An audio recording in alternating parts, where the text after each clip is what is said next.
최근 한국 유치원 총연합회가 개학 일정을 무기한 연기했다가 여론에 밀려서 하루 만에 철회를 했습니다. 이 모습을 보면 좀 많은 생각을 했습니다. 당장은 기분이 좋았는데요.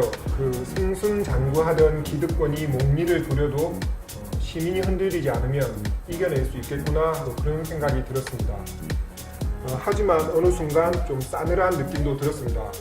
기득권은 무모할 만큼 지조하면서 순발력도 있다는 것을 확인했기 때문입니다. 그렇습니다. 그들은 쉽게 물러나지 않을 것입니다. 자기 정치적 견해를 반영할 정치인을 찾을 것이며 그 세력을 또 도울 것입니다. 자기 이익을 침해하는 대상을 모함하고 깎아내릴 것입니다. 공익을 내세워 사익을 취하는 세력들이 지닌 가장 큰 무기는 국면입니다. 그들보다 한 걸음만 더 부지런해야겠다고 생각을 했습니다.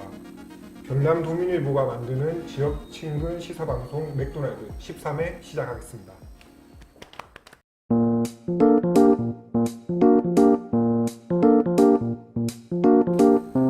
경남도민일보가 고른 뉴스 브리핑. 오늘은 편집부 최한석 기자 나왔습니다. 반갑습니다. 안녕하세요. 네, 반갑습니다.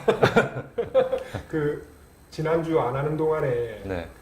번외편에서 네. 가장 돋보였던 분이 아닌가 개인적으로. 네.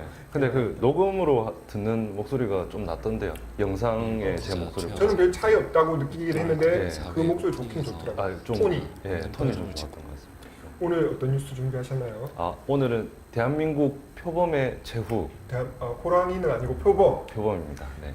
갑자기 느닷없이 표범 이야기를 들고 나온 이유는요? 저도 표범 이야기를 들고 나올 거라고 생각은 못했는데 저희 이제 경남도민일보의 김원주 기자께서 기사를 쓰셨어요. 김원주 기자 얘기할 때는 꼭 그 얘기를 해야 된다. 헌이 견헌할 때 헌이다. 아니면 헌칠하다 할 때 헌이다. 네. 예. 저는 저기 환영할 때 네. 예. 오타가 좀 많았죠. 예. 네. 지난 4일이거든요. 네. 네, 지난 4일이 야생 표범이 네. 한반도에서 잡혀서 죽은 지 딱 49년째 되는 날. 49년이요. 네네. 그러면 49년은 사실 그렇게 오래된 건 아니잖아요. 그러니까 그렇죠. 우리가 네. 밖에 그러니까 가두지 않고 사는 표범이 있었다라는 얘기인데 네네. 한 1970년대 이전에는 그래도 야생 표범이 있었다는 거잖아요. 네네네. 그러면 마지막 표범이라고 하셨으니까 마지막 표범이 잡힌 곳이 어디입니까? 경남 함안입니다. 그래서 이제 저희가 예. 전국 통틀어서 마지막. 네네. 이제 발견된 거겠죠. 네. 지금까지도 이제 뭐 발자국이 나왔다 뭐 이런 소식은 네, 간간히 한 번씩, 들어오지만 예. 이제 실제 그 표범이 잡힌 것은 그때가 마지막으로 기록이 되고 있습니다. 네, 자세히 한번 얘기해 주십시오. 경향신문 1970년 3월 6일자 네. 보도를 제가 잠깐 언급을 네. 해드릴게요. 이 내용이 전부 다거든요. 네. 경남 함안에서 18세쯤 되는 숲표범이 잡혀 화재. 지난 4일 상오 10시쯤 함안군 여항면 내곡리 뒷산에 노루 사냥 갔던 서룩종 씨 등 3명이 범의 발자국을 따라서 이제 산속에 이르렀을 때 네. 표범을 발견해서 단발총으로 머리를 명중시켜서 잡았다는 그런 보도가 경향신문에 나왔었죠. 네, 그 야생 표범이잖아요. 네네. 지금은 사실 뭐 사기죠. 고양이보다 조금 더 큰 동물. 네네. 그 다음에 요즘 흔히 있는지 모르겠는데 스라소니. 네네. 그것도 역시 고양이과 동물 중에 고양이보다 조금 더 큰. 네네. 그 정도 동물만 나와도 무슨 뭐 생태계가 잘 보존이 돼 있다느니 신기하다느니 그렇죠. 이러면서 뉴스에 네네. 나오는데 네네. 표범이면은 뭐 네, 그래서 제가 조금 네. 찾아봤던 건데 그 한반도에 살던 표범은 아무르 표범이라는 종이고 예. 그게 지금 이제 뭐 시베리아나 이쪽 러시아 쪽에는 아직까지 한 100개체 정도가 아직 살아 있나 보더라고요.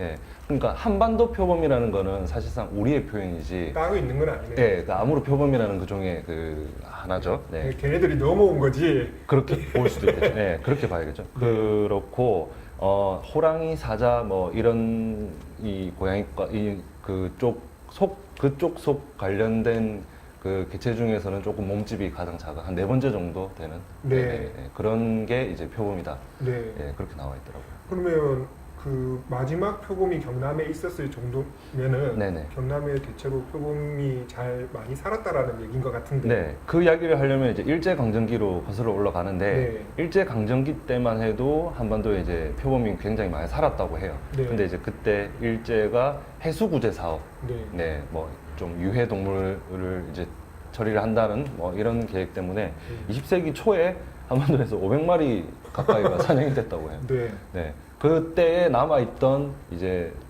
그 몇몇 개체가 이제 지리산을 중심으로 역시. 마지막까지 좀 공기 좋은 데를 좀 알고 있었던 거죠. 네. 네. 그래서 지리산 중심으로 이렇게 지내다가 네. 이제 한 마리씩 잡히다가 결국 이제 마지막으로 이제 보도상, 기사상에서는 이때가 이제 마지막으로 이제 발견이 되지 않았던 거죠. 네. 그러니까 표범이라는 그 먹이 사슬에서 상당히 상위층에 있는 동물이 그렇죠. 네. 실제 뭐 동물원도 아니고 야생에 있었다라는 네네. 거는 지금 생각하면은 되게 네. 먼 얘기잖아요.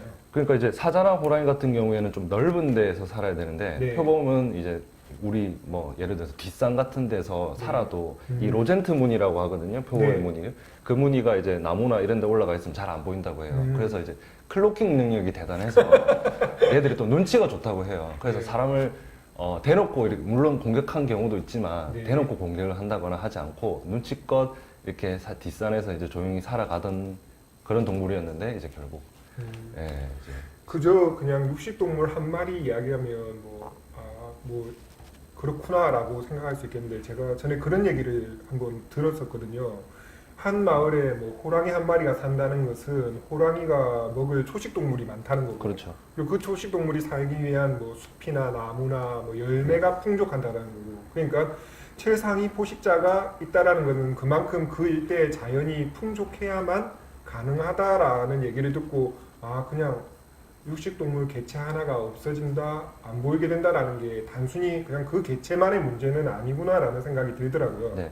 그래서 제가 이제 생각을 해보니까 네. 요즘 멧돼지가 자주 민가에 출몰하고 네. 식당까지 들어와서 그 아수라장을 만들고 하는 네. 뉴스가 있잖아요. 네. 그러니까 결국 먹이 사슬의 최상위가 지금 멧돼지 정도가 됐는데 지금은요. 네네. 이 표범들이 만약에 살아 있었다고 한다면 또 다르다. 물론 이제 또 다른 사건 사고 있었겠지만 네. 지금 이제 멧돼지 때문에 골머리를 썩는 그런 일은 또 없었겠죠.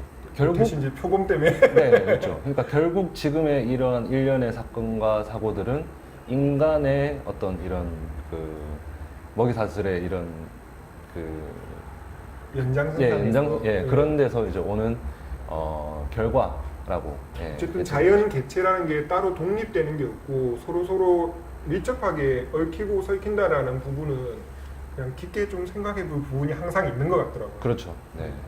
알겠습니다. 이 또 오늘 뜻밖의 동물 이야기까지 듣게 네. 되니까 갈수록 다루는 소재의 폭이 넓어진다는 생각은 들어요. 뭐 여기 간혹 어떤 깊은 걸 요구하시는 분들도 있는 것 같은데 아, 그래요? 그러지 마시고 그냥 넓게 가세요. 넓게 가면 괜찮을 것 같아요. 제 별명이 네이버. 알겠습니다. 깊게는 잘 모릅니다. 네, 넓게 갑시다. 넓게 가도록 네, 하겠습니다. 알겠습니다. 네. 지금까지 경남도민일보의 편집부 최한석 기자였습니다. 고맙습니다. 네, 감사합니다. 네.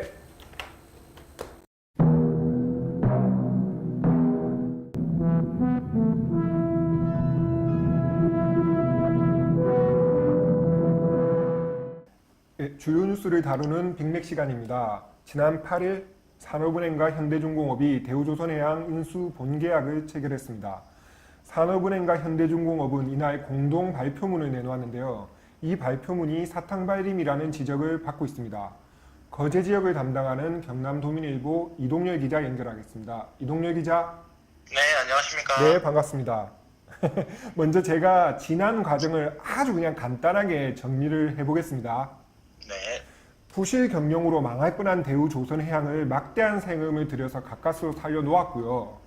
이제 조금 회복할 기미가 보이니까 경쟁업체인 현대중공업에 아주 헐값으로 넘긴다는 것이고, 정부는 국내 기업끼리 과당 경쟁을 막아서 경쟁력을 확보한다는 명분을 내세우고 있습니다. 하지만 조선산업 구조상 자연스럽게 체제 구조 조정으로 이어질 수밖에 없고, 이는 지역 경제에도 치명적인 타격을 준다는 게 이번 매각을 반대하는 쪽의 견해고요. 이 정도 정리하면 좀 정리가 맞나요? 네, 그렇습니다. 네, 알겠습니다. 자, 그러면 어쨌든 매각은 거침없이 진행이 될 것이고 그 흐름을 짐작할 수 있는 공동 발표문부터 문제점이 지적되고 있는데 먼저 공동 발표문 내용부터 한번 보겠습니다. 네, 산업은행과 현대중공업그룹 양측이 밝힌 경영원칙은 대우조선해양 자율경영체제 유지, 노동자 고용 안정 약속, 대우조선해양 협력 부품업체 기존 거래선 유지 보장, 이해관계자 공동협의체 구성, 학계, 산업계, 정부가 참가하는 가칭 한국조선산업발전협의체 구성 추진 등 6가지입니다. 그렇네요. 뭐 원칙만 보면 말 그대로 원칙이니까 특별히 문제가 보이지는 않는데 어떤 점이 좀 지적이 되고 있나요? 사실 들여다보면은 이 가운데 상당수가 조건부 약속이라는 게 일단 문제로 보입니다. 조건부. 보통 네. 사회적 통념상 조건부는 센 쪽 마음대로 하겠다는 거잖아요. 네, 그렇죠. 한 가지씩 짚어보겠습니다. 네, 우선 자율적 책임 경영 체제를 유지한다면서도 협업 체계 구축 및 자원 효율적 배분 등으로 가동률을 극대화하는 조건입니다. 사실상 말이 좋아 협업이지 연구 개발 관련 조직을 개편하려는 쪽에 무게가 실립니다. 그렇네요. 보통 경영자 쪽에서 효율적인 배분은 10명 할일을 한 5명 하는 것을 의미하니까 이거 당연히 의심을 받을 수밖에 없겠네요. 그 다음 문제는요. 네, 고용 안정 약속도 공허해 보이긴 마찬가지입니다. 생산성이 유지되는 한이라고 조건을 달았거든요. 네. 바꿔 말하면 생산성이 유지되지 않으면 고용 보장이 어려울 수도 있다. 이렇게 되는 거죠. 그렇네요. 생산성 여부와 별개로 고용 안정을 보장하겠다 해도 믿을까 말까인데 그래도 또 최근 대우조선해양 상황이 좀 나아지는 상황이니까 생산성 유지 부분은 좀 괜찮은 편 아닌가요? 이 부분도 우려가 되기는 마찬가지입니다. 대우조선해양이 아무리 윗감을 많이 따내도 현대중공업그룹이 그룹 차원에서 다른 조선소로 물량을 돌리거나 배정하게 되면 생산성이 떨어질 수밖에 없는 거죠. 그렇네요. 예, 또 다른 문제점은요. 또 다른 문제점은 협력업체나 부품업체 기존 거래처 유지를 한다는 원칙에도 또 조건이 붙어 있습니다. 대외 경쟁력을 갖춘이라는 조건이죠. 사실상 대외 경쟁력은 곧 가격 경쟁력과 마찬가지여서 네네. 결국 협력사는 대기업 갑질을 걱정할 수밖에 없는 처지죠. 그러네요. 한국말 끝까지 들어봐야 된다라는 말이 여기서도 적용이 되는 것 같은데요. 그 대우조선해양노조는 당연히 반대할 수밖에 없는데 앞으로 어떻게 대응을 한다고 하는가요? 예, 노조는 이번 매각을 현대중공업 자본만을 위한 매각으로 규정하고 거세게 반발하고 있습니다. 앞으로 경남도와 거제지역 대책위원회 등과 연대해서 매각을 포기할 때까지 끝까지 투쟁할 계획입니다. 이런 종류의 보통 이렇게 저항이 뭐 노동자 쪽에서는 거의 손해 보는 쪽으로 끝나는 경우가 워낙 많기 때문에 참 걱정이 되기는 하는데 거제 지역은 물론이고 경남도 전체 산업 구조에도 미치는 영향이 큰 만큼 관심을 계속 둘 수밖에 없겠습니다. 앞으로도 좀 잘 부탁드리겠습니다. 네, 고맙습니다. 네, 지금까지 거제에서 경남도민일보 이동열 기자였습니다. 고맙습니다. 네. 독자 참여 코너 해피밀입니다. 먼저 지난주 정규 방송 결방에도 번외편 응원해주신 분들께 고마운 마음부터 전하겠습니다. 특히 편집 1호기 손유진 기자께서 고생 많이 했습니다. 앞으로 좋은 방송으로 보답을 하겠습니다. 기쁜 소식부터 전하겠습니다. 청정하고 순수한 맥도날드 이메일에 드디어 스팸이 한 통 들어왔습니다. 이제 맥도날드 이메일이 정상적으로 작동한다는 걸 확인했습니다.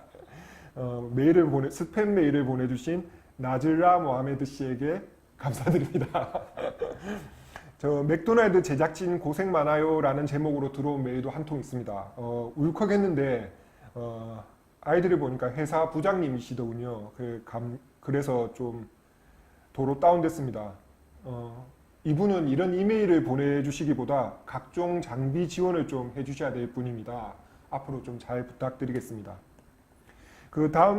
지난주에 번외편에 대한 반응 몇 가지 전하겠습니다. 먼저 3편에 달린 댓글인데요.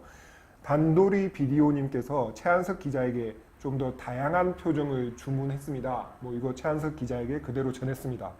또 정영은 씨께서 깜찍하다고 역시 최한석 기자에게 느낌을 남기셨습니다.